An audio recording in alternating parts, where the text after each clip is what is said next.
बागलकोट ज़िले के इलकल शहर में दरगाह अंजुमन और एमिम पार्टी इन दोनों ग्रुपों के दरमियान हाथापाई हो गई है। रिपोर्ट के मुताबिक एमिम पार्टी के रियासती सदर उस्मान हिमनाबाद ने अंजुमन के लोगों पर हमला करवाया, जिससे 2 अफराद जख्मी हो गए और इलाज के लिए ज़िला अस्पताल में भेजा गया।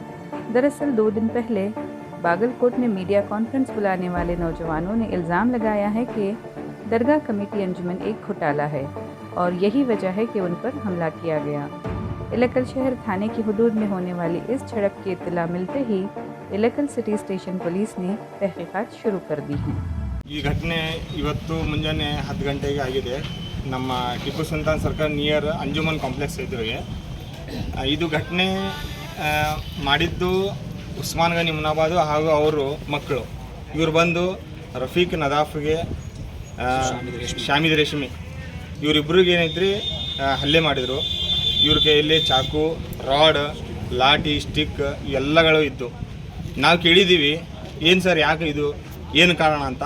ಇವ್ರು ನಮ್ಮ ವಿರುದ್ಧ ಹೋಗ್ತಾರೆ, ನಮ್ಮ ವಿರುದ್ಧ ಪ್ರೆಸ್ ಮೀಟ್ ಮಾಡಿದ್ದಾರೆ, ಇವರು ನಾವು ಹಗರಣ ಮಾಡಿದ್ದೀವಿ ಅಂತ ಮಾಡಿದ್ದೀವಿ। ಯಾರಪ್ಪಂದು ಏನು ಇವಾಗ ಯಾರು ಇದ್ರ ಮೇಲೆ ಪ್ರೆಸ್ ಮೀಟಲ್ಲಿ ಅದಾರೆ ಅವ್ರು ಯಾರಿಗೂ ಬಿಡೋಲ್ಲ, ಇವ್ರು ಎಲ್ಲರಿಗೂ ನಾವೇಂತಿ ಖಲಾಸ್ ಮಾಡ್ತೀವಿ ಇಂಥ ಧಮಕಿ ಕೊಟ್ಟು ಇವ್ರ ಮೇಲೆ ಏನೈತಿ ಹಲ್ಲೆ ಮಾಡಿದರು।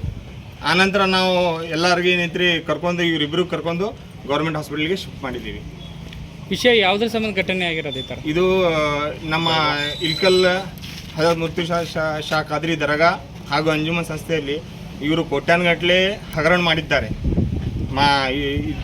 ದುಡ್ಡಿನಗೋಸ್ಕರ। ಈ ಹಗರಣ ಇವರು ಏನೈತ್ರಿ ಬಯಲಿಗೆ ತಂದರು, ಪ್ರೆಸ್ ಮೀಟ್ ಮಾಡಿದರು। ಆ ಪ್ರೆಸ್ ಮೀಟ್ ಮಾಡಿದ್ದು ಈ ಹಗರಣ ಎಲ್ಲ ಹೊರಗೆ ತಂದಿದ್ದ ಸಂಬಂಧ ಏನೈತ್ರಿ ಇವ್ರ ಮೇಲೆ ಹಲ್ಲೆ। ಈಗ ಜೀವ ಬೆದರಿಕೆ ಕೊಟ್ಟಿದ್ದಾರೆ। ರಿಯಾಜ್ ಬನ್ನು ನಾನು ನನ್ನ ಮೇಲೆ ಜೀವ ಬೆದರಿಕೆ, ಶೌಕತ್ ಅಲಿ ಕಟಮ್ಲಿ, ಸಾದಿಕ್ ಗಡಾದ್ ಹಾಗೂ ರಂಜಾನ್ ಭನ್ನು ಇವ್ರ ಮೇಲೆ ಅಂತ 4 ಮಂದಿಗೆ ಇವರು ಎಲ್ಲಿ ಸಿಕ್ಕರು ಇವ್ರಿಗೆ ಕೊಲ್ಬೇಡ್ರಿ ಇವತ್ತು, ಇವ್ರು ಮರ್ಡರ್ ಮಾಡಬೇಕು ಇವತ್ತು ಅಂತ ಅವ್ರ ಮಕ್ಕಳಿಗೆ ಹೇಳಿ ಹೋಗಿದ್ದಾರೆ ಇವರು ಉಸ್ಮಾನ್ ಗನಿ ಹುಮ್ನಾಬಾದ್।